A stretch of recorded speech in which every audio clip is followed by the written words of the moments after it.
Welcome to the Simpler Business Podcast, where we talk about ways to do what you love and serve your people in a way that brings you income and freedom.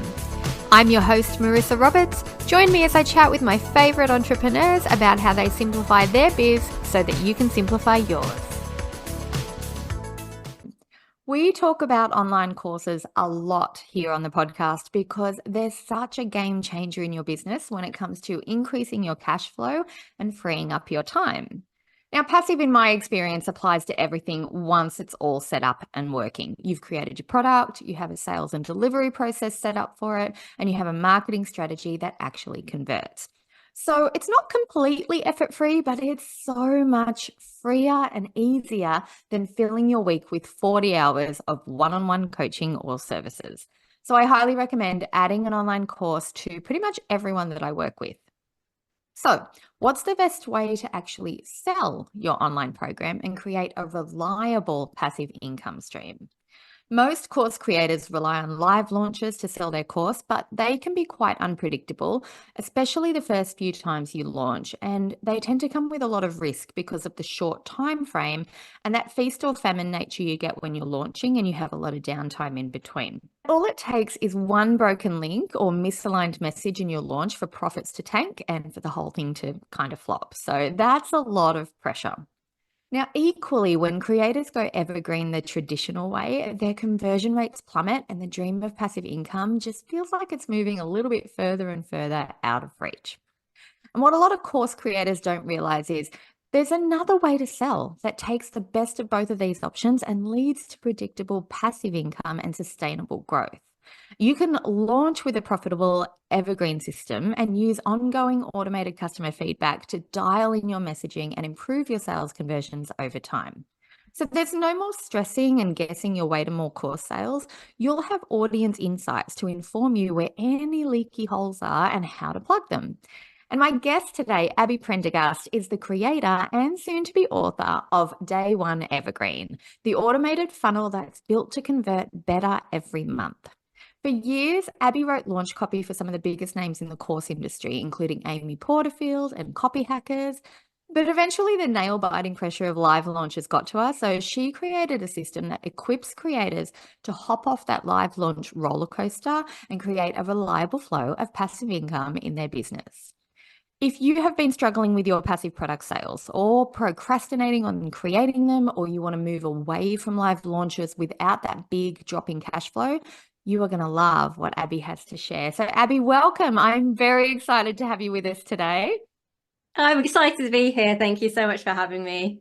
Oh, this is going to be honestly such a good chat because people do love the idea of having a course and selling a course, but then they kind of all, I find anyway, in my experience, that they all hit the same stumbling blocks as they go. You know, we all get burnt out by launches. We try and switch to evergreen. We go, oh my God, no one's buying anymore because they've got no reason to buy straight away. How do we make it work? Because we want that freedom and flexibility, but we also want the money that often comes with the life launch.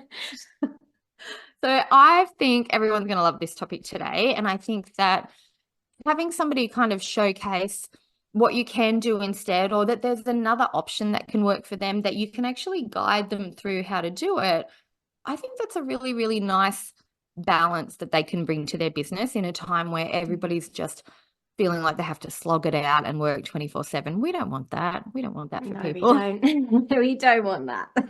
Exactly. All right. So what do you think is the biggest challenge that course creators are facing right now? What are you seeing in the industry?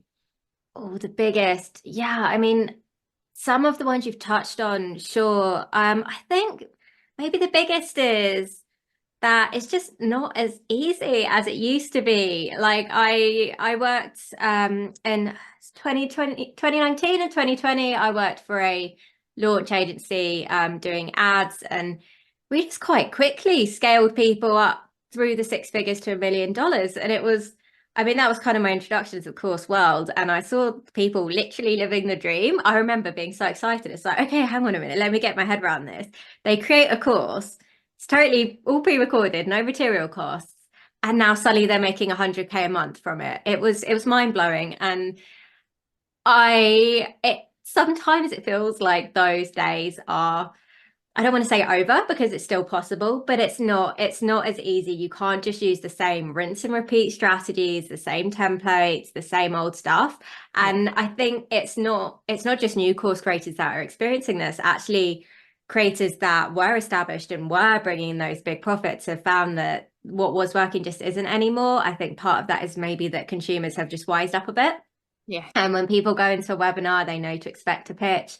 They've been peddled the same old promises over and over again, like you can make six figures doing this, doing this. And they're kind of a bit jaded. And that doesn't mean that we can't still make money selling courses. These people will still, often they'll still benefit. It's just a case of rather than using kind of the same old cliches, actually saying, okay, this challenge is an opportunity to really connect with my audience, take a stand for my audience, be the voice that they need, rather than just that kind of marketing guru voice, and actually, take this an opportunity to just, like I said, get to know your audience and communicate the value of your course in a way that actually connects to what's going on with them, rather than just bluff. I want to say, Yeah. I totally resonate with what you're saying because I've been in the industry for about a little over 12 years now. And Okay. you're right, 6, 7 years ago, you could see somebody say ad for their webinar or they'd talk about their webinar and you'd be so excited and they'd be like, yep, this is how you make 6 figures, or this is, and back then I was always drawn to like, oh, 6 figures a year. That was before it was even 6 figures a month was coming through in a lot of the marketing. Uh-huh. And you'd go and watch and then you wouldn't, it's not like, for me at the start I wouldn't expect a pitch at the end of the webinar, and then I was the same. I got wise to it and I was like, oh yeah, well, with every webinar training there's going to be a pitch at the end. But I think you've nailed it when you talk about sort of almost that generic, I'm going to show you how to make tons of money marketing. I feel like that worked 5 or 6 years ago. But now there's so much of that out there that everyone's like, oh, well, okay, I can pick and choose who's going to show me how to do that. But there's nothing that draws people like a magnet unless they know what that person really, really wants. I think you've totally nailed it there with that whole idea of, no, you've got to know your audience. You've got to understand their particular situation, their particular hurdle, why they in particular want to do that and earn that money, because that connection's the really big part, the connection between the two of you, right? It's a huge part.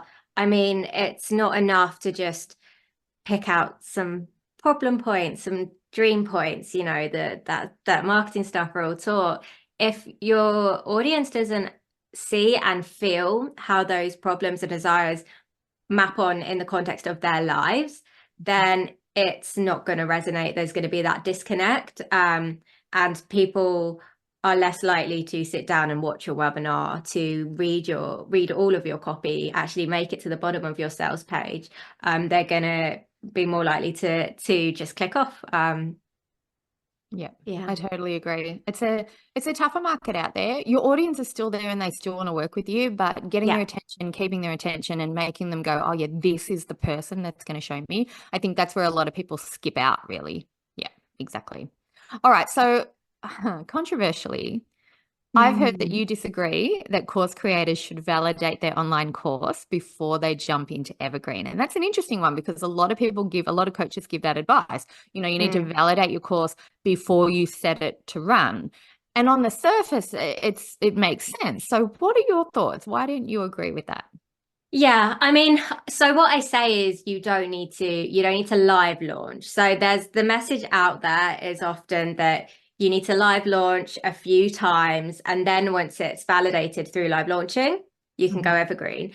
However, I think it makes so much more sense to validate by going evergreen, because things are changing so freaking quickly. If you launched a copywriting course in January 2023 and it sold amazingly, ChatGPT is everywhere, and then you launch again in May, that same messaging might not resonate anymore because the world has changed and things just keep changing. Whereas when it's evergreen, it's constantly, you're getting up to date feedback, up to date validation. So if in January it's not converting, but you've built customer feedback into your funnel, which is a signature part of my process, is that then you can take that and actually you've got up-to-date customer feedback rather than taking it in January when you launch. And then by the time you implement it all, things are totally different. I love that because there's two parts that I really love about that. One is that you just don't have to live launch if you don't want to. You can still validate your course without live launching. That immediately was weight off my shoulders. I'm like, okay, great. But I really love that feedback and tweak as you go. I see so many people, they create a course, they put it out there, it doesn't sell straight away, or it doesn't sell great straight away, or there's something that doesn't work with it, and they just give up, right? They just go, oh, well, Mm. Evergreen doesn't work for me. Online courses don't work for me. And I'm like, no, they really can. So your method of actually getting feedback and tweaking as you go, instead of just having it be all or nothing, that's a Yeah. game changer in my eyes. Yeah. And that's really why I moved away from live launches because they felt all or nothing. It's like when they go right, it is. I'm not, I'm not going to downplay the fact it's so exciting. Like when you do a live launch and your Thrive cart is just going ping, ping, ping, ping because everybody's buying. Like that's an amazing feeling. But equally, I've had launches where like 90% of people didn't show up to the webinar. Where it just hasn't gone to plan. And then it's like, okay, well, I was relying, I was hoping to generate my entire annual revenue with that one launch, and it hasn't succeeded. Whereas with Evergreen, yeah, you can continuously tweak. And I know, like, obviously, it's attractive this idea of it being fully passive income, like one and done. But actually, for an evergreen funnel, to get the maximum profitability, you need to be willing to go in and make those changes. And I think that's an exciting opportunity. I don't look at that as work. You can spend 4 to 5 hours going over customer feedback, building it into your funnel, and watch yourself make more money and make more customers really, really happy that they found you and took the leap and enrolled. I love that. And I know passive is such a tricky word in this industry, isn't it? Because everybody's drawn to the idea of passive income. And then they get, I've seen people get a bit resentful of going, well, hang on, what do you mean I have to update my course? What do you mean I have to do other stuff? But it makes sense, right? So when I think of passive, I think of things flow smoothly. There's not a lot of effort. A little tweak here and there on a subject that you're already interested in and passionate about doesn't feel like work to me. So I can understand if anyone's out there listening and they're like, well, it's not technically passive. For me, it's more that the model of the cash flow is passive. Like, yes, you can go in and improve your course over time, and that might take a couple of hours a month, but that's a few hours a month. That's I mean, I Right. watch Netflix more than that. That's nothing. Exactly. And it still feels passive. Like, when I'm like watching Netflix and I check my email and I've seen like I've made a $500 sale, I'm not thinking, oh yeah, but I had to put in like I spent half an hour like last week updating my sales page. I'm thinking like, oh, I just made $500 while like I'm watching TV. Like how lovely. Exactly. I'm like, oh, I did a couple of sales page tweaks from bed Yeah. while snacking, and How that does was my that? work day. Yeah. And I think that's a Totally. really nice way to look at it, is it's really about building a lifestyle around your program and around its sales and delivering in a way that suits you. And I think that everyone's version of passive and everyone's version of successful is going to be different. Like, live launches are so appealing because you do get that massive chunk of money if it works well, but you also get that It massive works. chunk of stress and burnout at the same time. And there's always, you start a live launch and you go, okay, there's 5 things we need to do for a launch. And then you start working on it, and every one of those 5 things has 5 things that you need to do in that area. And then those 5 things have 5 mini actions that you have to take care of. And there's rabbit holes all over the place when you're live launching. But with Evergreen, you can start the most basic style you want and then just add as you go. It's those little bits and pieces, and it just gets better and better and better over time. So while you don't have that adrenaline rush of ding, ding, ding, ding, ding all day, I love getting 1 or 2 or 3 sales from anywhere between that $500 and $2,000 price point. Yeah. That's still a pretty good high for me. And I love receiving that on a regular basis without feeling like I burnt out in order to get it. Oh, absolutely. And if you are selling a course for 2000 and you've got payment plans, it's going to accumulate. So there's going to be days where you are making like 10K, 20K because it's all just stacked up. And if you do love the live launches or have a love-hate relationship with them, which I think a lot of us do, you can still do them. It's not like either or, like you can have that consistent, mostly passive cash flow and then still go for those cash spikes. It's just you're not going to be thinking, if this doesn't work out, then I'm screwed and I've just lost a huge sum of money. You're just going to be like, okay, what can I learn? How can I take this forward and continue to make my evergreen funnel convert better so I can make more money each month? Yeah, I really like that it's not all or nothing anymore. You've got Yeah. that little buffer there going that's going to help you. And yeah, that makes it so much more freeing, but also so much more supportive at the same time. So I really like that. And that customer feedback idea is gold. I've never really heard anybody focus on that before, and it makes so much sense. I'm like, why didn't I think of that? So how would you say, or can you give an example of how our listeners can collect that feedback? Because I think a lot of them are nervous about asking for it in case it's not good. And that's a totally normal thing, everybody. That's just part of your imposter syndrome kicking in. There's a reason people buy from you. There's a reason that you've been in your industry for the amount of time you've been in it. You know your stuff. So don't be scared of getting feedback. But yeah, if you have any examples of how they can collect it and how they can actually improve conversions with it, that would be amazing.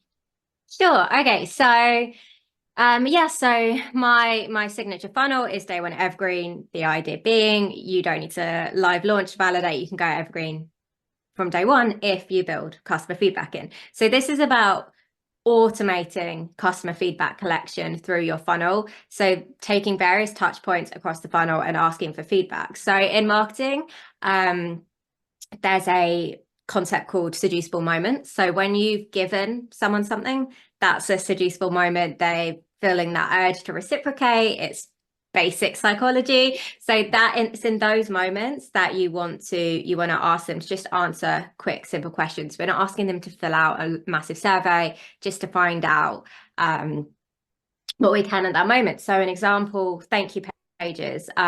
Rather than just treating the thank you page like a dead end and just saying, thanks for signing up for my webinar, I ask them a question. And the question I usually ask, it was coined by Joanna Weeb. And that question is, what was going on in your life that brought you here today? And that question is absolute gold, because people will tell you their stage of awareness. They'll tell you if they're solution aware or problem aware. Like, did they come there to solve a problem, or did they come there because they're excited by an outcome?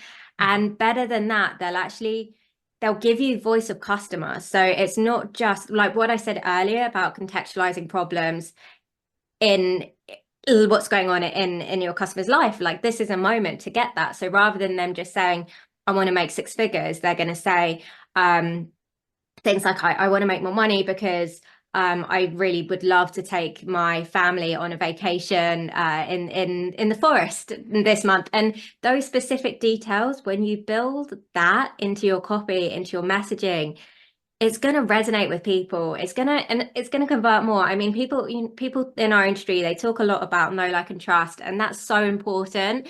But I do think there's a fourth layer, and that's understanding. If your customer feels understood, if your audience feels understood, they're much more likely to buy from you. So if you're showing them that you understand their problems because you're describing it in the same language that they're using, then you've instantly won a fan. You've won that connection. So thank you page surveys, and then just a couple of other opportunities that I build into the funnel.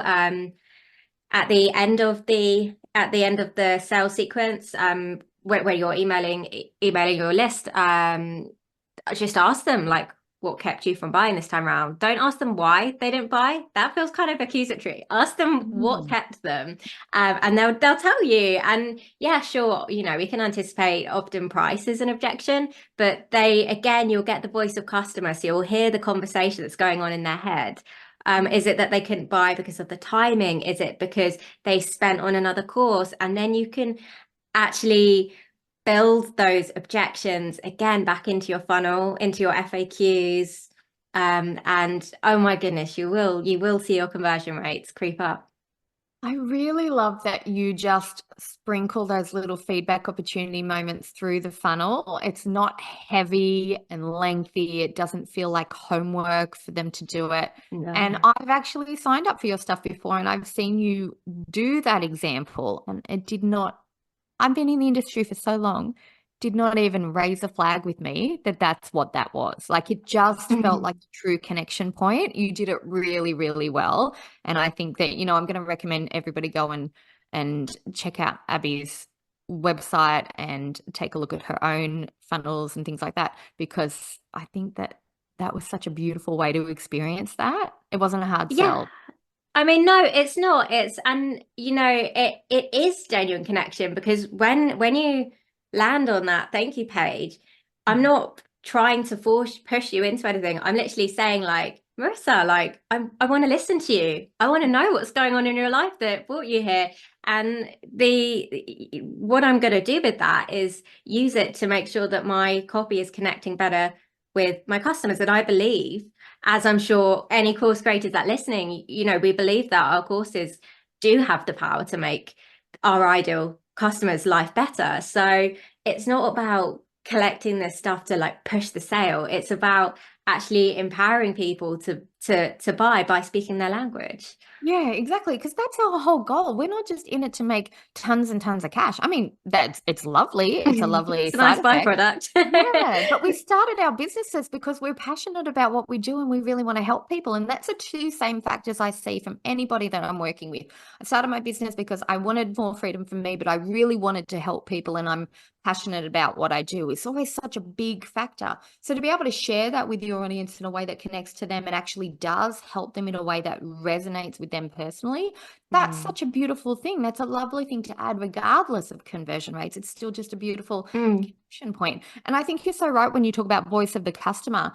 There's so much more power in copy, isn't there? When you say things like, instead of just, I'm going to show you how to make six figures this month, you say things like, I'm going to show you how to make enough money so that you're not just paying for your bills and expenses, but you can go on that holiday that you wanted to do. You can buy the more expensive makeup that you've had your eye on for a while. You can put your kids in childcare and work on your business without feeling guilty about whether or not you're taking money from here or there. Like those little personal examples, they're the ones that get to the heart really and show that you Mm. actually understand what people are going through. Yeah, absolutely. Like the more specific you can get in your copy, the better. But it's hard to come up with specific examples. I'm a copywriter. I've been doing this for years, but you can't just pull this stuff out of thin air. Like, Yeah. but your audience will write it for you. If you have those thank you page surveys, or if you do customer interviews, they will tell you what they want to use that money for, and it's gold. And you can then you're not in a place where you're writing the copy and you're thinking, oh, am I a good writer? Da da da da. You're actually crafting the copy out of voice of customer. So it's just in the same way you built your course for your audience, your copy is for your audience and it's of your audience. Yeah, it's such a powerful thing. All right, so what else do you think we need to include then in a day one evergreen funnel that's going to increase conversion rates? So we've got your touch points that go there. You said interviews a second ago. Is that another method that you use? That's part of the kind of getting it ready. So before I create a funnel, I will do deep customer research. I will interview. So if I was building one for a client, which I do, I will interview 5 to 7 customers and I will find out what they're struggling with, what they've enjoyed about the course. Because when you ask like a creator, oh, like, so tell me what's in the course, and they'll just gloss through it. And then you ask a customer and they're like, this module changed my life. And you're not going to get that from the creator, right? You need to hear it from the customers. I'll look in the forums that people are complaining in about the problem that they're solving. I'll That's look on a the good one. Facebook groups, just everywhere that people are talking online about the problem that course was created to solve. I will look and I will literally copy and paste and I will organize it into this beautiful messaging guide filled with voice of customer that I can plug into the funnel. So that's the first pillar of the Day One Evergreen funnel is deep customer research. It's on the basis that the philosophy that the more you understand your audience, the more you can connect with them. Yeah. The more you can connect with them, the more you can sell and make the right sales, not people that are going to ask for refunds, people that are going to take the course, do the course, and give you an incredible testimonial because you've changed their life. And then another pillar, which is a little bit of a stickier one, is urgency. So Yes. the part of the reason that live launches are so successful is it's because you're creating a limited time offer. They have to buy now. If they don't buy now, they miss out. And I think it's a little controversial talking about urgency and evergreen funnels, but I'm sure maybe you've seen those ones where you go onto a sales page and it says you've got 5 minutes to buy, and then you come off, you refresh it, and it comes back. I'm not talking about that. That's fake urgency. Yeah, fake urgency is terrible. Yeah. Yeah, we're not using that because, as we said, consumers have wised up. We're all smarter now. We don't want that. We don't want people to, because that sends the message that I'm okay with deceiving you and you're not going to notice because you're a bit silly. And that's not the message we want to send. We want them to feel held and not have them go, because we do. Exactly, and not have them go, oh, if you're going to lie about that, what else are you going to lie about? Yeah, it's really dodgy. It's just, because people buy when they're safe. It's like when you go and buy when you're going to go and buy a really nice dress or something. I mean, not that I've had this experience, but or when you buy a wedding dress and they give you champagne, and it's to create so you're in a relaxed buying mood. And we want to do that for our customers. We want them to be in a relaxed buying mood, and they're not going to get that when you've got a massive red countdown timer in their face saying you have 30 seconds to make a decision on this $2,000 course. Like, no. Yeah. We'd have more respect. But with that said, urgency is a very powerful amplifier, and you do need to give people a reason to buy now. But you can do it in a way that is authentic and that feels good to you and feels good to your customer. And the way I like to do that is I like to create them a limited time offer on the basis that they signed up for my webinar. So they took action. They signed up for my webinar. Good for them. They've said to me, okay, I want to create a sales funnel that converts better every month. And I say like, okay, awesome. Here's an offer for you. Because you did this, for the next 7 days, you can get my course at $400 off. They've still got 7 days to think about it. You know, I'm not really a fan of those fast action discounts either. Like I do believe people need some time to think, and I'm fine with that. Same with sales calls. I'll always let them go away and think about it. And it's not like when the offer is over, when that timer hits 0, that they can never enroll in the course, because it's a self-paced course. So they can. It's the same as a live launch. When you live launch, you create an offer, and it's when you're ready to say to the world, here's my offer. But with this, it's when they're ready, because they've shown you they're ready to receive your offer, because they've taken action and they've signed up for the transformation that you offer in your webinar. And it does increase conversions. I mean, I've tested this several times, because I do have this love-hate relationship with urgency, and I would love it if we didn't need it at all. But I mean, I've literally had people go from 0% conversion rate to 5% conversion rate, and that shouldn't happen, because urgency is an amplifier, but it does happen. And I do think if you want your evergreen funnel to really convert well, you've got to make a limited time offer. You've got to give people a reason to act now rather than later. I totally agree. You've got to give them a reason to buy now, not later. And it's not about punishing people if they don't buy. It's about rewarding the fast action taker with a sweet little extra. So I think, for example, and I think you're right about timelines too. I think when it's the higher the price point for the offer, the longer they should have to consider it. Like, if it's a $7 or a $27 course, I don't mind a short time frame, like a 15 or 20 minutes, because it's kind of like pocket change at that point. It's like what you spend in a supermarket, right? You're not going to spend a week in a supermarket. Exactly. You're going to buy dinner. You're not going to stay at the restaurant for 3 days and figure out whether or not you can afford dinner. Exactly. But you're right. Once you hit that sort of $500 plus, I feel like, and it's a different level for everybody, but for me, I feel like that's when they need a few days to think it over. And if I'm doing my job right, I'm going to nurture them and encourage them rather than threaten them, if that makes sense. So your approach to urgency feels very similar to that. It's like, we care about you taking action because you're going to get a result. So of course we're going to encourage you to take action now. But you can still do the course anytime you want to. It just won't have that extra sweet little bonus or discount or deal or something that you can get right now. So rewarding instead of punishing feels really good. Exactly. And remember, like, you can ask your customers how they feel about this when you're saying like what kept you from buying. If people are saying to you, I just felt it was too high pressure, there was too many emails or yada, yada, yada, then you can think, okay, this is what my audience is telling me. So I'm going to lengthen the discount so they've got more time. It's not, and I just really believe it's not about listening to marketers. And because everyone's got a different opinion, you don't need to like see what your favorite course creator is doing and replicate that, because it might not work for you. Listen to your audience. Your audience will tell you exactly what they want. And if you can deliver that, if you can take a stand for them, for the single mom of three that would really freaking benefit from your course, but just doesn't quite trust herself, doesn't quite trust the market, if you can empower her to take that chance on herself and to say yes to something that you have created because you have been in her shoes. Sorry, I get so passionate about this. No, I agree. I think that's then lovely. yeah. Yeah, And I think it's an opportunity.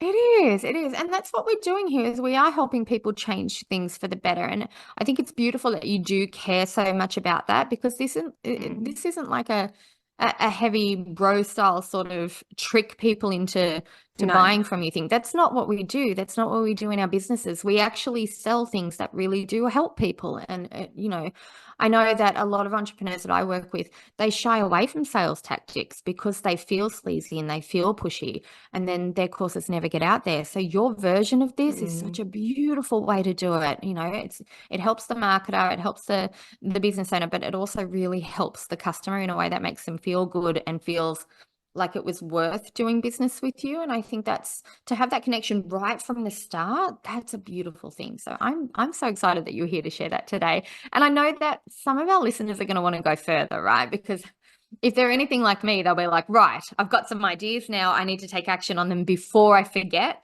anything that I've learned today, because we consume so much content. And, you listen to multiple podcast episodes a day. And how do you keep track of all the things? So I know you have actually laid out your process in or your outline of the idea in a masterclass, right? So can we talk a little bit about the masterclass? Yeah, so if you head to my website, which is aptcontent.co.uk, you'll get the pop-up and you can enroll there. And it's how to create sustainable growth with this evergreen funnel that's built to convert better every month. And the reason I use sustainable growth, partly because it's voice of customer, that's what people have told me they care about, but that's what it is. It's not about getting these quick cash injections and always kind of hoping and praying that it's going to work next time. It's really creating something that can just grow and grow and grow. And in that, I'll talk about some of the things I spoke about today, but I'll show you how to actually implement it and what to do with that voice of customer to watch your conversion rates climb. And that is the great part, because even though, what we've been speaking about, and it's been about values, like a lot of this conversation, we've ended up talking about like how to do sales, I guess, in a way that feels authentic and meaningful. And the wonderful, wonderful thing is that it is working. My clients are getting incredible results. I very recently did a launch, and I've been saying I don't like live launches. I sometimes do them, but we had a 25% conversion rate on the wait list. So with a list of less than 2,000 people, we made, I think it was like $190,000 or something. So wow, using the you same don't, principles. yeah, you don't get those results if you're not connected with your audience, not in 2024. Yeah. Oh, that feels so good. It feels so much more positive, that it really takes the stress away from the idea of having to put something out there and sell it. It's a real feel good way to do it. So I'm very, very impressed. I'll leave a link in the show notes, everybody, so you can go and watch Abby's masterclass. And also, Abby, on socials, where do you hang out most? Is it Instagram, Facebook, TikTok? Where can people find you if they want to see more in bite-sized content? Sure, I'm a LinkedIn girl and I've committed to posting every day, which has been my 2024 goal. So if you come say hi, like I'm very chatty, like I love connecting with people. I've very recently started Instagram, and if you want to give me some love over there, because I have a little tiny baby following and I would like to grow my authority on Instagram, that would be appreciated. Beautiful. All right. I'll leave links to both of those and your masterclass in the show notes. And thank you so much for sharing that with us today. You had so many little gold nuggets in there that I'm like, okay, I've got to go and look at my funnels now and add those little conversion points in there and feedback points in there so that I can get a bit more of an insight to my customer. Because I think that's also helpful for me, who's been doing it for a really long time, is you think you've seen it all, you think you've done everything you can, and then you kind of just get a bit sluggish with your funnels and your sales. sales. But actually now I'm like, there are 3 or 4 things I could do today that could make a difference and make it a better experience for everybody. So I'm excited to go and do that. So thank you for being here. I have loved this chat. Yeah, this has been great. Appreciate it, and good luck, everyone. Optimizing your funnels. Yeah, it's going to be a really good year, I think, for a lot of people now that they've kind of cottoned on to the idea that this can be such a positive experience. So everybody out there, I hope you've enjoyed this conversation as much as I have loved having it with Abi, and I will see you all in the next episode. I hope you enjoyed this episode of the Simpler Business Podcast. If you did, please subscribe, rate, and review us on Apple Podcasts. There's a link in the show notes to make it nice and easy for you, just the way we like it. If you're ready to simplify and scale your business, you can get started with my free audio class at marissaroberts.com. See you next time.